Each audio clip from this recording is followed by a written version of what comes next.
The indie video game sector continues to amaze us with creative achievements at a AAA level, and unfortunately, it's very clear that it has no intention of slowing down. However, if there's one type of game I definitely wouldn't have put on my indie bingo card recently, it would be something resembling the click-and-pass flash games of the past.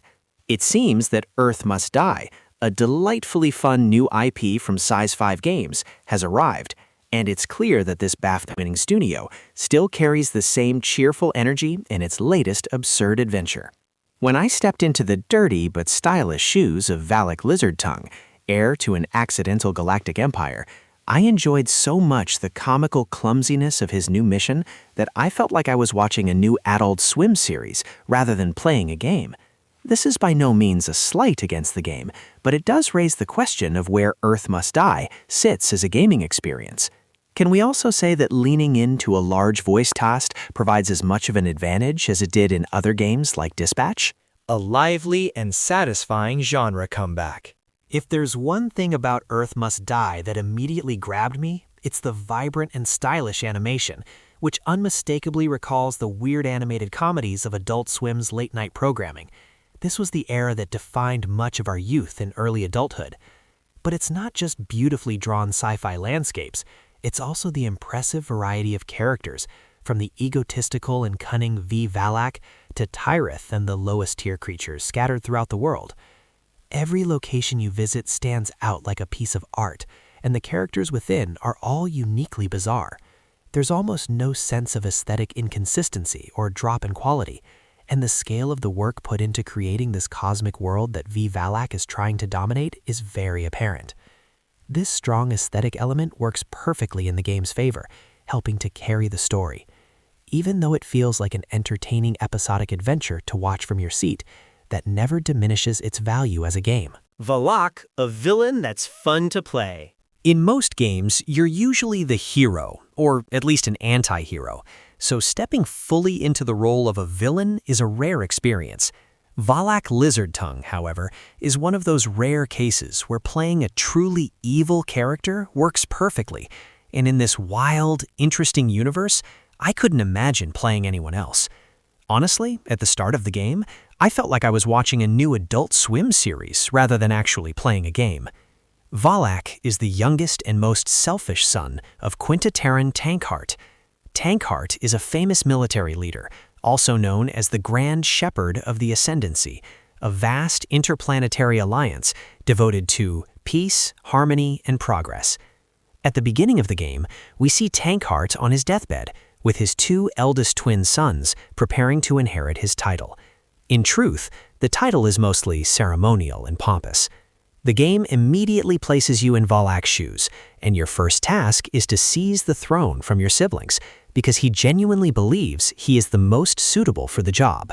From the exaggerated collar of his majestic red robe to his Dracula-like glide, VValak exudes a childish self-importance, carrying himself in a comically over-the-top manner, reminiscent of old-school cartoon villains.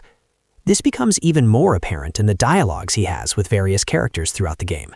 While he is quite skilled at clever wordplay, it's clear that he doesn't actually know much when it comes to handling serious situations, nor does he fully understand traditional social norms. Spoiled from a young age with a golden spoon, he sees himself at a grand imaginary height, while most people around him aren't even aware of his exaggerated personality. Watching him is usually a lot of fun. Even as VValak slowly learns that not every problem can be solved with a devilish snap of his fingers, the essence of his character never disappears, making playing a villain genuinely entertaining. Point-and-click controls, both nostalgic and precise. While Earth Must Die truly shines with its characters and environmental storytelling, the gameplay mechanics are noticeably more in the background. The game relies on a point-and-click system that harkens back to the simpler, animated side-scrollers of the 1990s and 2000s. Conceptually, it's a very charming touch, though at times it may feel a bit too simplistic.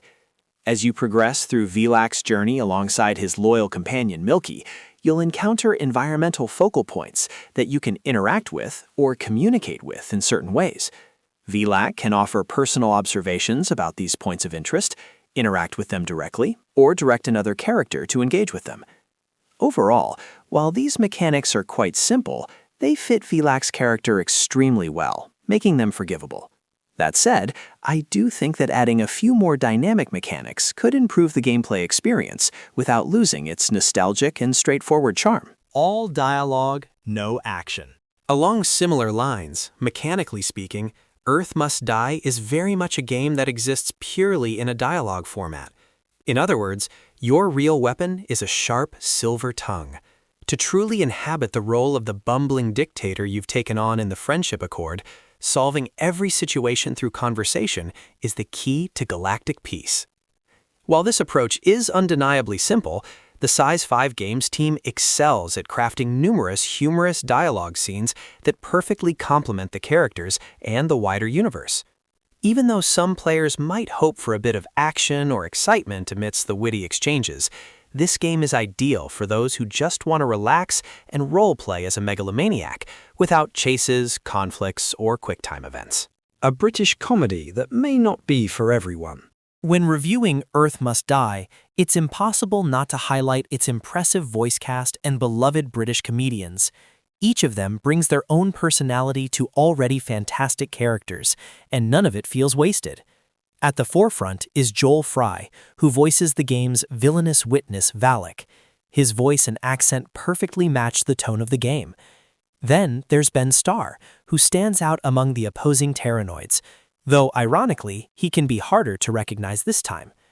Alongside them is a strong lineup of the country's popular comedians, each adding a unique flair to their character. Names like Martha Howe-Douglas, Alex Horne, and Mike Wozniak ensure that Tyrith is by no means lacking in star power. However, humor is a storytelling element that affects audiences in very different ways, whether it's on television or in a video game. What works wonderfully for some may completely miss the mark for others, and this is especially true for British comedy.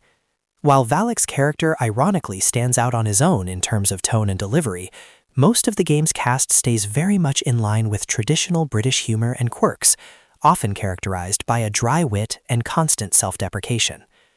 Personally, I found a large part of this comedic flavor quite enjoyable, because it meshes well with Valak's character and story. That said, there were moments when it didn't hit the funny bone as I expected. Closing thoughts.